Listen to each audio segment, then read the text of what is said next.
Hello everyone, my name is Brianna Williams and I recently graduated with my master's degree in healthcare informatics from the University of Central Florida.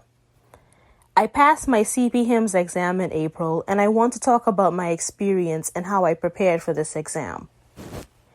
A little bit about me is that in addition to being a student, I am currently a medical records manager in the Turks and Caicos Islands. My biggest role is to assist with the implementation of electronic health records, better known as EHRs. This particular exam gives you an in-depth knowledge of the steps you need to take to help with EHR implementation. My program at UCF fortunately paid for our study material, which includes the textbook and access to the Health Foundations course provided by CPHIMS. The foundation course has 32 modules. The textbook is helpful, but it is a summarized version of everything you will learn in the modules. I use the 4th edition CPHIMS textbook since it is the most recent edition. I want to speak about the steps that I took before preparing for the CPHIMS exam. First of all, I would recommend visiting the website.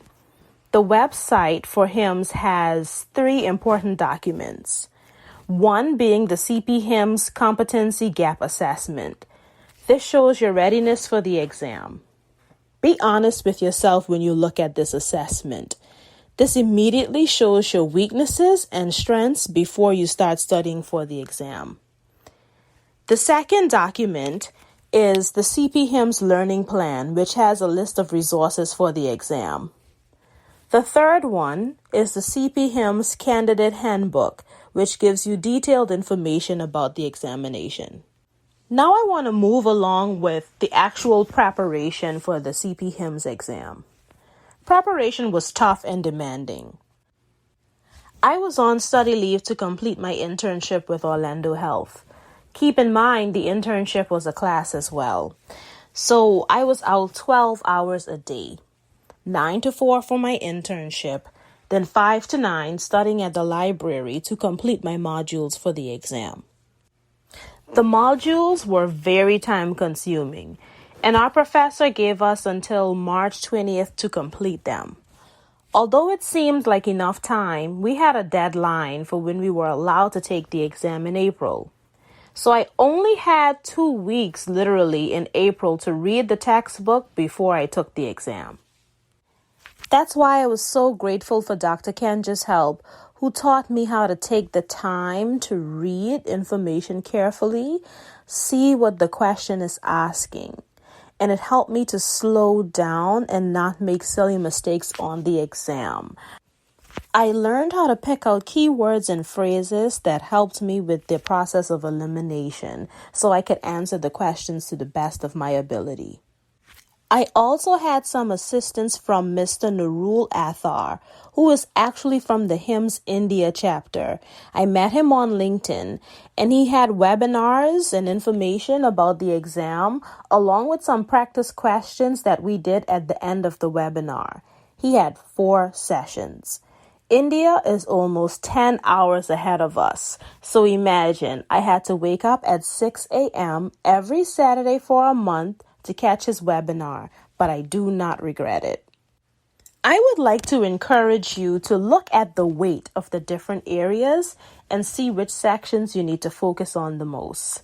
For this particular exam, though, there were no big differences in the percentages of the sections, so I purposed in my mind to learn everything in every section as best as I can. Now I want to move along with my process of actually taking the exam. I took the exam online, and it was not an easy process at first, but once the initial problems got out of the way, there were so many questions that I flagged for review. I was like, there's no way I can keep on skipping and flagging the questions. I intentionally, though, did not skip so many questions. I still tried to answer them and then made little notes on the questions that I had difficulties on. Which brings me to a little trick I picked up on while taking the exam. In the middle of the exam, I noticed that there were some questions that I really didn't study for, but were on the modules. So what I did was I made a note of all of the similar questions that were dispersed all over the exam. Then I thought to myself, maybe one of these questions can help me answer the other. And I think that worked and I was successful at it. Will I know if that question was right or wrong? I do not know. But I think that once you can group the questions together, that is a neat trick so you can understand, okay, maybe one question can help me with the other. Remember, throughout this journey in preparing for the CPHIMS exam, manage your time. Not every article or book you will have the time to read, so carefully choose which resources are going to effectively help you. Do all of the quizzes at the end of the modules. There are also little mini quizzes that are embedded in the reading material of the modules, and that helps because they explain why your answer is right or wrong. Another point to remember, do the practice questions at the back of the textbook. I personally printed out questions from the 3rd and 4th edition of the CPHIMS textbook to help me. Although they are not exactly like the exam questions, it still gives a good gauge on how well you know the material. I would recommend to do at least 2 timed practice exams. This can definitely show you how ready you are for the actual exams. Because my exam preparation was also a part of another class, I had access to 4 attempts to the practice exam. If you don't have that option, HIMS offers a practice exam as well.